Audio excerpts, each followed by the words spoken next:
एक दिन गौतम बुद्ध ने एक दुखी व्यक्ति को देखा। व्यक्ति बुद्ध के चरणों में गिरकर अपने दुखों को दूर करने का उपाय जानना चाहता था। गौतम बुद्ध ने उस व्यक्ति को अपने पास बैठाया और बोले, तुम व्यर्थ में चिंतित हो रहे हो। सुख दुख हमेशा नहीं रहते। मैं तुम्हें एक कहानी सुनाता हूँ, ध्यान से सुनना। किसी नगर में एक सेठ रहता था। वह बड़ा ही उदार और परोपकारी था। उसके दरवाजे पर जो भी आता वह उसे खाली हाथ नहीं जाने देता था और पूरे मन से उसकी मदद करता।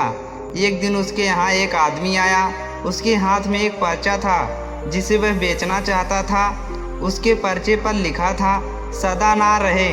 इस पर्चे को कौन खरीदता, लेकिन सेठ ने उसे तत्काल खरीद लिया और अपने पगड़ी के एक छोर में बांध लिया। नगर के कुछ लोग सेठ से जलन करते थे। उन्होंने एक दिन राजा के पास जाकर उसकी शिकायत की, जिससे राजा ने सेठ को पकड़वाकर जेल में डलवा दिया। जेल में काफ़ी दिन निकल गए। सेठ बहुत दुखी था। क्या करे, उसके कुछ समझ में नहीं आ रहा था। एक दिन गलती से सेठ का हाथ पगड़ी के गांठ पर गया। उसने गांठ को खोलकर पर्चा निकाला और उसे पढ़ा। पढ़ते ही उसकी आंखें खुल गई। उसने मन ही मन कहा, अरे तो दुख की बात कहाँ है। जब सुख दिन सदा ना रहें तो दुख के दिन भी सदा ना रहें। इस विचार के आते ही वह जोर जोर से हंस पड़ा और बहुत देर तक हंसता रहा। जब चौकीदार ने उसकी हंसी सुना तो उसे लगा सेठ मारे दुख के कारण पागल हो गया है। उसने राजा को खबर दिया और राजा आया और उसने सेठ से पूछा, क्या बात है। सेठ ने राजा को सारी बात बता दी।